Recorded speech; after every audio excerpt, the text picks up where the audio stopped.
Cette école d'été s'inscrit dans ce que nous venons de lancer avec l'IRD, qui est le campus international pour la coopération et le développement,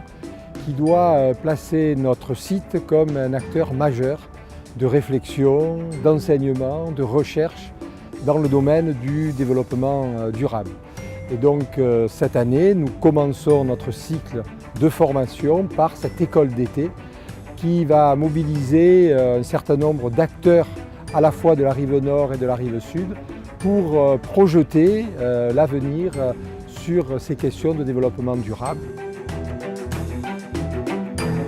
Le travail que nous faisons, par exemple, sur les objectifs de développement durable avec les collègues des pays en développement, ce n'est pas simplement dans une logique de solidarité, de transfert de connaissances ou d'aide au développement, mais c'est surtout parce que si on ne travaille pas scientifiquement dans la zone intertropicale et méditerranéenne, qui est notre lieu de recherche privilégié, tout simplement on ne fait pas avancer la science universelle dans son ensemble et on ne trouve pas les solutions dont on a besoin. Je vous donne juste un exemple. Sur la dynamique des inégalités, on ne peut pas comprendre ce qui se passe à l'échelle internationale si on ne comprend pas la façon dont des problèmes d'inégalité affectent les pays en développement et dont certains déséquilibres et dysfonctionnements des modèles de développement actuels doivent être corrigés et dépassés.